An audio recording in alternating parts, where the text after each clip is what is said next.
Nagkatayo ako sa harap ng takot, sa pagitan ng past at future ko. At parang sobrang lalim ng ilog, para tawirin ng mag-isa. Minsan gusto kong hintayin muna na mawala lahat ng problema, bago ako sumulong at maniwala na kaya ko ring makarating. Pero tinuturo mo sa akin na minsan fight muna bago miracle, na may mga pintong bubukas lang kapag handa akong humakbang. At kahit hindi malinaw ang daan, pinipili kong magtiwala sa iyo, dahil alam kong hindi mo ako dadalhin sa lugar na iiwan mo ako. Kapag ikaw ang nauna sa journey, may tapang akong sumulong. Diyos ko, hahakbang ako kahit hindi pa malinaw, kahit may takot pa sa puso ko, sa bawat ilog at harang sa harapan ko. Ikaw ang magdadala sa akin.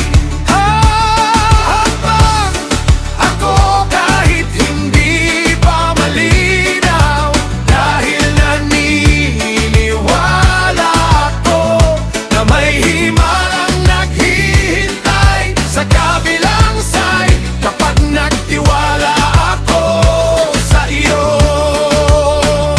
Hindi pala lahat agad naiintindihan, at hindi lahat agad nakikita. Pero habang patuloy akong humahakbang, unti-unting bumubukas ang daan. At minsan ang greatest miracle, hindi lang ang paghati ng tubig, kundi ang pagbabago ng puso ko, mula takot papuntang faith. Kapag presence mo ang nasa unahan ko, hindi ako lulubog sa takot.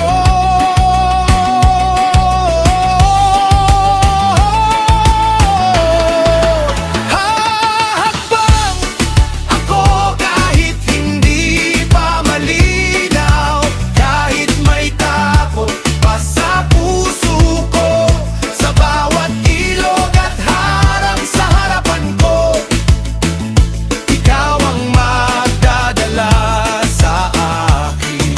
Hahakbang ako kahit hindi pa malinaw, dahil naniniwala ako na may himalang naghihintay sa kabilang side kapag nagtiwala ako sa iyo. Hahakbang ako kahit hindi pa malinaw, hindi ako mananatili sa takot, sa bawat ilog at bagyong haharapin ko. Ikaw ang magiging daan ko kapag may fight na humakbang, may miracle na sumusunod. Diyos ko, hahakbang ako kahit hindi pa malinaw, kahit may takot pa sa puso ko, sa bawat ilog at harang sa harapan ko.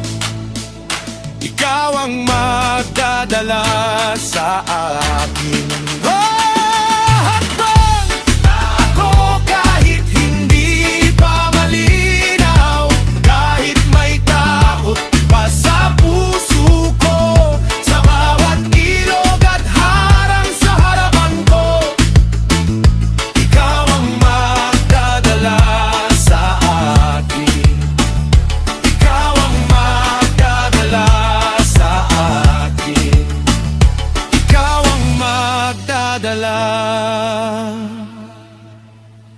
sa